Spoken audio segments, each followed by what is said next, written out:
Alright guys, Gen Z Rasher here, and today we got a Friday portfolio update video. So this was a bumpy week, I'm not gonna lie. This is a lesser performing week compared to the previous weeks, but nonetheless the portfolio ended up green. Profit is profit, right? We can't make the best premiums every week. That's life right there. But we did end the week off profitable. That's all that matters. As long as we didn't end the week off negative, that's the big picture there. I want to say, if you guys are new to the channel, I'm Gen Z Rasher. I am a 22-year-old Gen Z investor.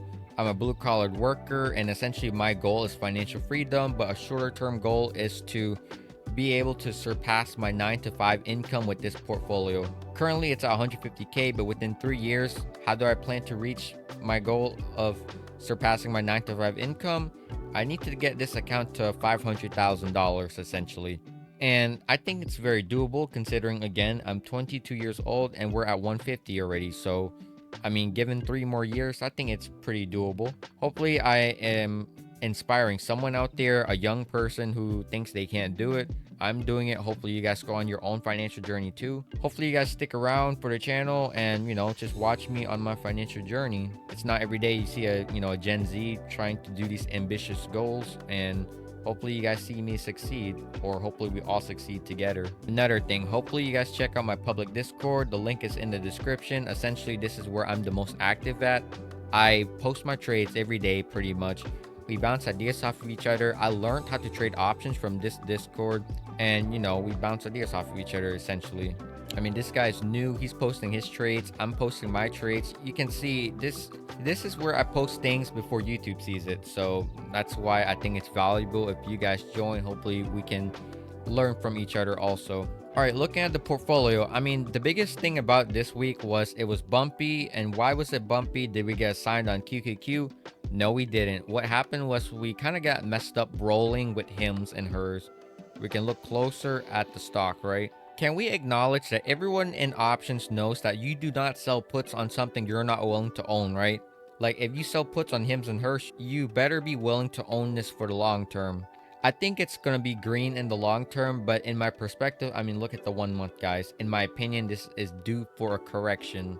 And a correction can happen at any time, right? And that's the thing. We know we're not supposed to do puts on this, and guess what? We did it anyways. And well, I kind of, bit the bullet this week on it. If we look at the 1 week chart, so essentially we ran like 4 to 6 puts this week. About Monday was around here, right? So we got the puts in at 56, 55, and $60 strike. And then guess what? It started tanking. And in my head, when it was tanking, it was like, all right, I'm not willing to own these shares at $60, $56, $50. I'm not willing to do that. So we need to roll these options out. And this is another thing where I messed up at. So when I was rolling it, I didn't roll it for 1 week. I rolled it for 4 weeks, because in my head, it was like, I need to roll it for a profit, a credit, right? I don't want to lose money. But also, I want to roll it down a decent amount, because if I do that, then essentially, if the price starts tanking within that 4 weeks, which is a good amount of time, then we should not get assigned at that point, right?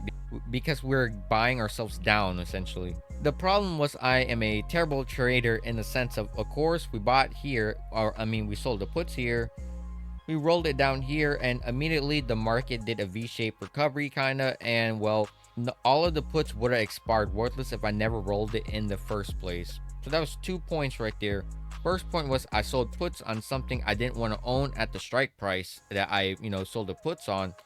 The second thing was we rolled it too far out. This is an inexperienced thing, guys. Remember, I'm learning options right now too, so I'm learning with you guys if you follow my journey. But essentially, looking at the spreadsheet, so I rolled it 4 weeks out, 3 weeks out, and that's a very long time for 0.8 credit, 0.45 credit. So if you divide this by 4, that's making $10 per week, assuming it expires worthless in a month, which is not good at all. Let's be honest. With $5,000 making $10 per week, that's not good. But the thing is that, again, we want to talk about our Discord real quick. After I rolled these out 4 to 3 weeks, I was at work, right? So I just put the trades in and I went back to work. At the end of the day, I got onto Discord and I was talking about rolling my options, and then someone brought up the point of, he thought it was strange. He was like, why did you roll out 4 weeks? You should just roll it out a week, right? your $60 strike, you sure just went down $1 to $59. I wasn't even thinking about that. So looking back now, it would have been better if I did that. Honestly, it would have been better if I never rolled it out in the first place, because all of them would have expired worthless. But you can see in my account, I only got one strategy right now. I got one put open right now, essentially. But I mean two. That's because, as you can see, we closed for a loss on two of the puts. You guys are going to ask me, well, I thought you're never supposed to, lose money. I thought you were always supposed to roll it for a credit. So here is the mindset, guys. So we rolled it out, 4 weeks, and we make $10 per week, right? Because this is $46 divided by 4 weeks. That was terrible. So with $4,600 of collateral, I'm assuming I can make $50 per week with that money, right? So if I'm making $50 per week, it's opportunity cost.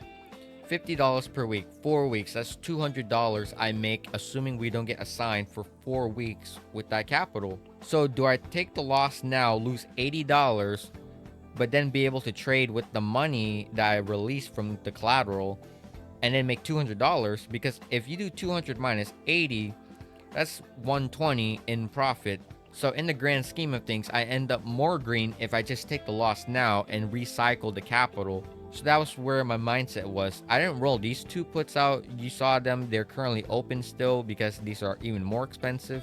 But these ones was, $80, $83. This would, assuming we don't get assigned, so it's a big assumption, but assuming we don't get assigned, that's about 1.5 weeks worth of not getting assigned, and we should be able to break even on these losses right here. And then ideally on week 3 and week 4, that's profit that I would not have made, assuming we just kept these puts open for 1 month. That pretty much means my capital is locked up for a month, and I don't want to do that. So yeah, that was another thing. I shouldn't have rolled it out 3 to 4 weeks. That's an inexperienced thing, but because my Discord member, went over it with me, now I'm thinking, all right, so next time this happens, we probably don't want to roll all the puts. Also, we want to do it on something we want to own in the long term. Although if the premium is high, I'm not gonna lie, guys, I'm probably gonna do hims and hers again. But if you're rolling out, you need to do it for a week.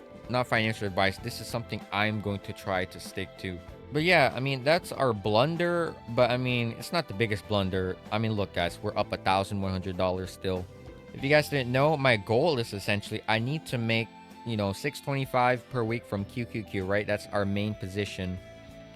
We're able to run 2 QQQ contracts per day, as you can see, right? 2 QQQ contracts per day. And then also we got, with whatever's left in my account, we run random options on Robinhood, on Palantir, on HIMS. That's what I do with the money I'm not doing on QQQ. Which, if you look at my account, so, on the homepage, so essentially you can see we got $120,000 worth of cash, right? 2 QQQ contracts is $104,000. So if you do 120 minus 104,000. So this is what I mean by the other money in my account. I run 2 QQQ puts every day, and with the rest of my money, which is $16,000, plus some, I mean, we got margin too. So with plus some margin, about $15,000 in margin. That's what I mean in my videos when I say with my other money. That's how I'm doing these QQQ puts. That's how I'm doing these HIM puts, Palantir, Robinhood.